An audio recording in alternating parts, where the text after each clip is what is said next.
It is late at night and a woman walks down a dark street alone. Out of the fog, a shrouded figure approaches her. She hears gentle footsteps and turns to face him. The attacker's hands close around her neck, choking her until she is unconscious. He then crouches over her, pulling out a 12-inch blade as he does so. Minutes later, she is discovered dead by the police. This is the work of Jack the Ripper. The murders of Jack the Ripper are known throughout the world as being one of the most famous unsolved serial killings in history.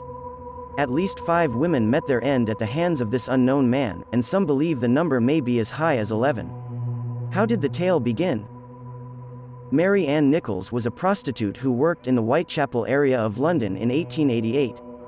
At 3:40 a.m. on the 31st of August, she was found dead on the corner of Bucks Row with deep slashes on her throat and her abdomen brutally cut open.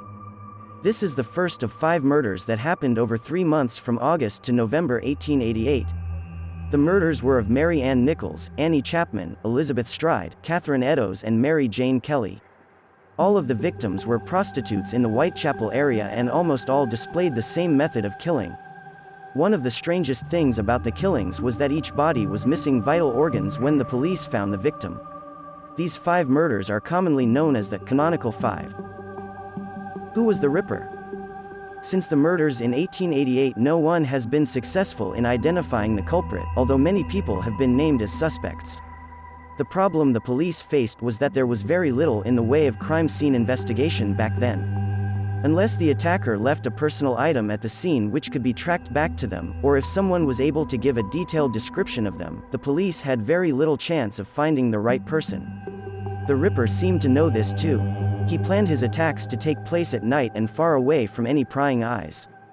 This is probably one of the reasons why he chose to attack prostitutes. Back in the late Victorian era, prostitution was illegal and people selling themselves had to conduct themselves discreetly. Any customer would be led to a quiet area of the town where the woman knew they would not be interrupted by the police. But these quiet places were also a perfect setting for the murders.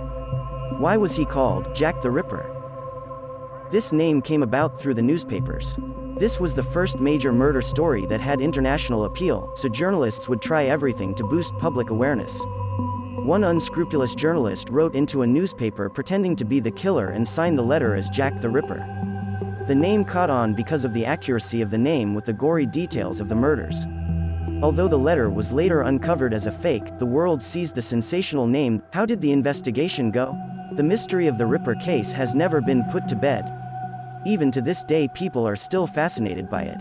This is why, in 1986, the FBI created a detailed psychological profile of Jack the Ripper to see if they could find the culprit by looking through the records from the time. The profile took into account geographical situations, motives, required knowledge, any physiological prerequisites and potential psychological attributes.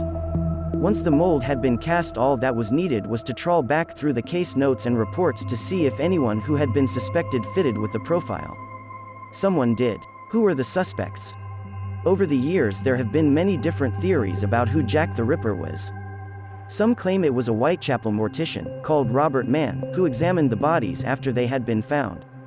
One of the more outlandish theories is that it was the famous novelist Lewis Carroll, author of Alice in Wonderland, for making anagrams of Jack the Ripper in his books. Some people also believe the Duke of Clarence, grandson of Queen Victoria, had a hand in it. Prince Albert Victor was rumored to have had a child with a woman who lived in Whitechapel. The belief is that the royal family and the government tried to remove any evidence of the child by killing it and anyone who knew about it. The most probable suspect of the Ripper case was a young American who came over to England in 1888.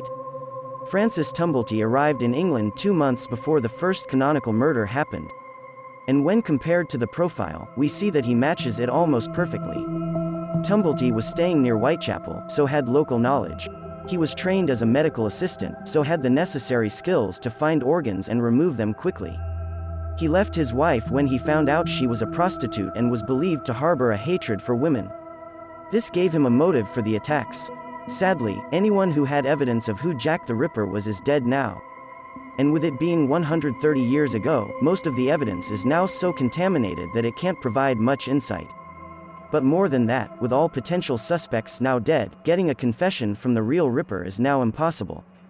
As a result of this, Jack the Ripper's real identity will almost certainly never be known.